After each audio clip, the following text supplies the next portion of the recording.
Soy Romina de Luca y esto es Saquen una hoja. Hoy, las dos pandemias.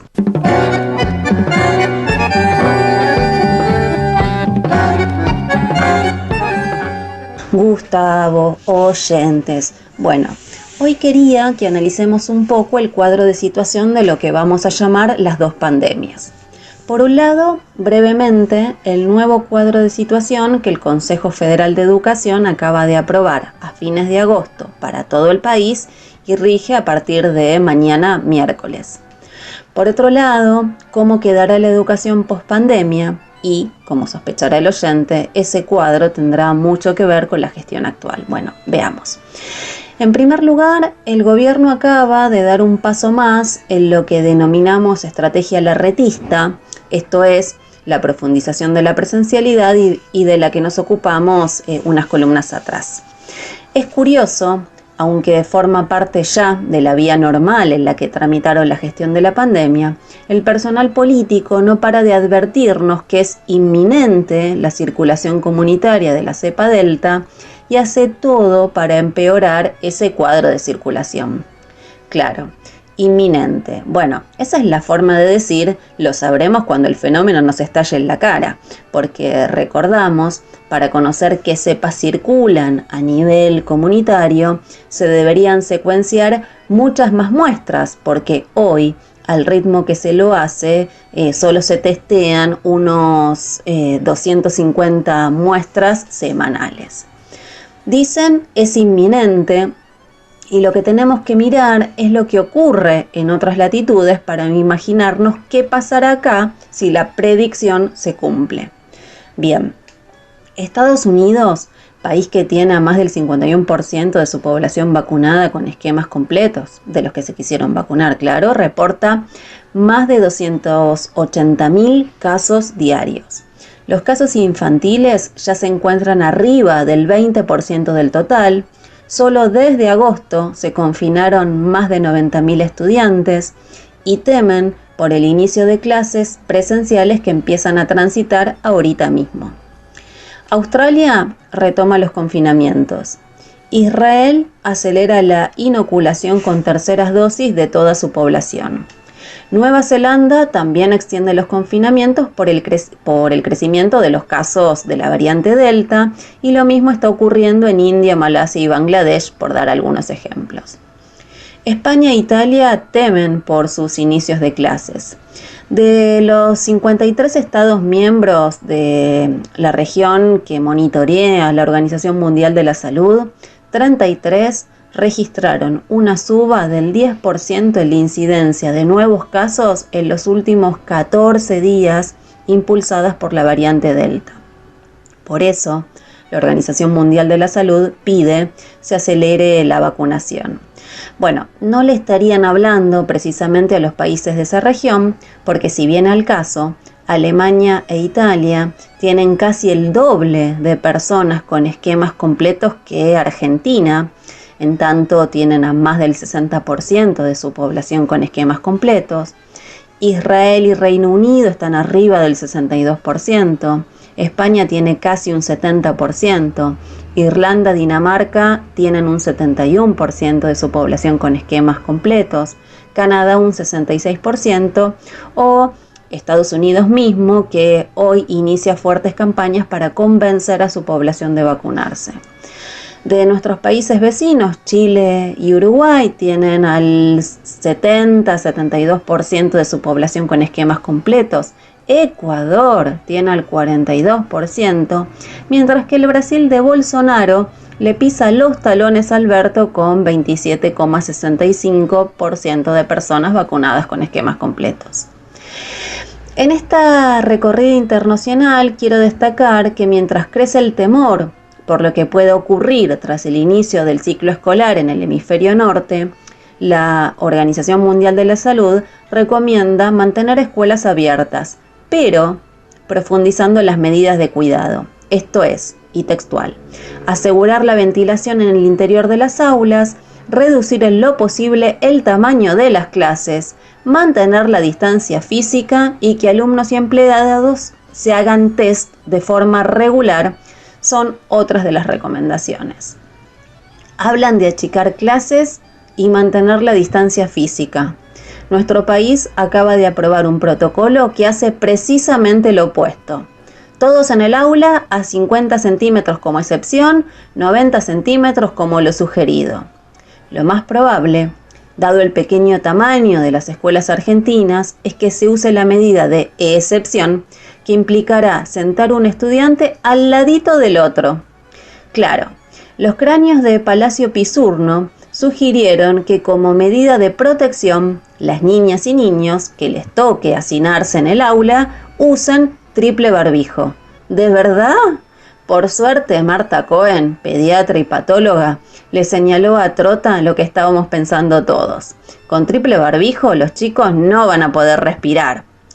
Para tranquilizarnos nos dicen que llevamos 13 semanas de caída de casos y de mejora de los indicadores epidemiológicos. Sin embargo, lo que hay que decir es que prendiendo la tele y mirando lo que pasa en el resto del mundo, tendríamos que preguntarnos si le vamos a creer a los creadores de esto es una gripeciña, hay que preocuparse por el dengue, o mejor nos preparamos para lo que está por venir.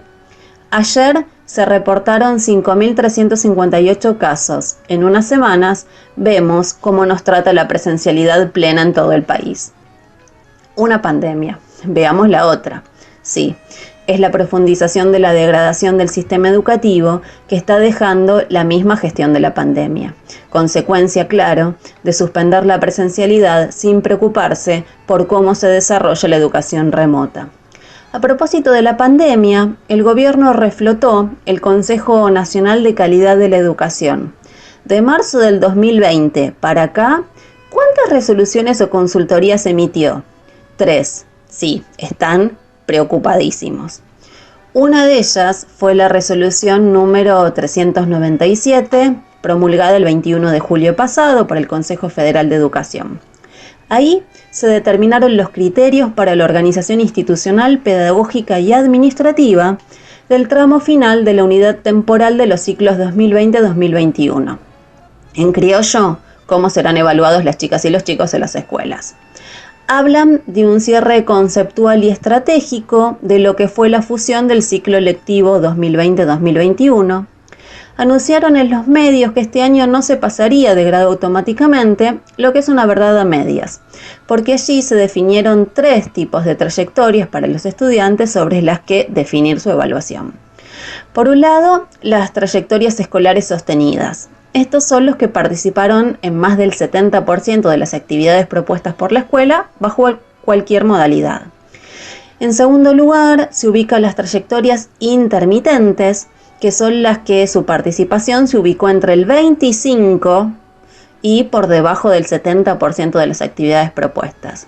Y finalmente se encuentran las trayectorias de baja intensidad, que son aquellas cuya participación fue inferior al 25%, esto es, los que dejaron la escuela básicamente. La fecha de corte para establecer las 2 últimas categorías es el 31 de agosto. Los que promueven normalmente son los que aprobaron y participaron del más del 70% de las actividades. Los que están entre el 70 y el 25 van a promover de forma acompañada con distintas instancias de evaluación. Va de suyo que los que están por debajo, son los desertores de hecho. Una cuenta que el gobierno no se encargó de actualizar y que a principios de año estaba arriba de más del 1.200.000 estudiantes que dejaron la escuela, cifra que hoy está congelada en ausencia de datos oficiales. En general, la tónica es enfatizar que las escuelas focalizan el trabajo en sostener las trayectorias, que trabajen en equipos en los contenidos priorizados y de forma arializada. O sea, el 2022 encontrará a los estudiantes promovidos con el 70% de los contenidos de los que anteriormente fueron priorizados, es decir, una parte de otra parte anterior. Por cierto, pusieron como fecha de corte para el armado de los 3 grupos el 31 de agosto. Yo me pregunto, ¿cómo vamos a trabajar las y los docentes todo un trimestre con esos a los que ya consigné como aprobados? Sostener trayectorias y personalizar. Hablábamos antes de la promoción automática. ¿Alguien se preguntó cuál fue la consecuencia práctica de esa medida que se adoptó el año pasado? En materia curricular, lo que señalamos antes, claro, pero me refiero a la matrícula. Cualquiera que recorra una escuela va a encontrar a los segundos y terceros años grados particularmente superpoblados.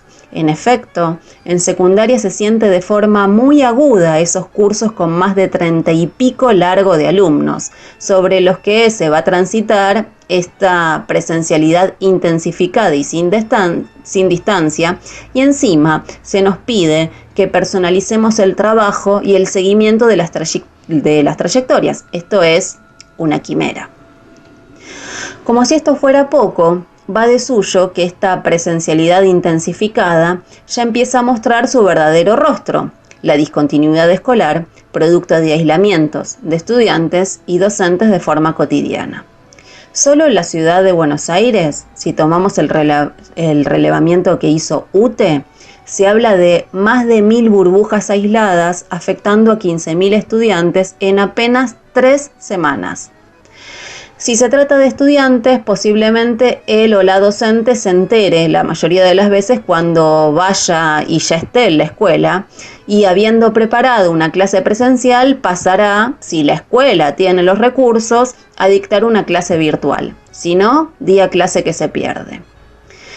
Eliminación de la distancia física, cursos superpoblados, contenidos recortados, clases que se pierden por aislamiento sin ningún protocolo ni recursos sobre qué hacer en esas situaciones, estudiantes que están tomando merienda, desayuno o almuerzo en las aulas servidos por sus maestras, a quienes se les añade una nueva tarea, estudiantes dispensados sin maestras ni plan alguno para continuar su escolaridad, docentes dispensados que son obligados a retornar a la presencialidad aún cuando el gobierno nacional reconoce que solo el 48% de las y los docentes tiene su esquema de vacunación completo. Menos mal que esta gente está preocupada por la educación de nuestra infancia, porque si no... Hoy, antes de terminar, quiero pedirle a los oyentes que nos ayuden a testimoniar todas estas situaciones que hablan de la escuela en esta pospandemia, decretada por los funcionarios.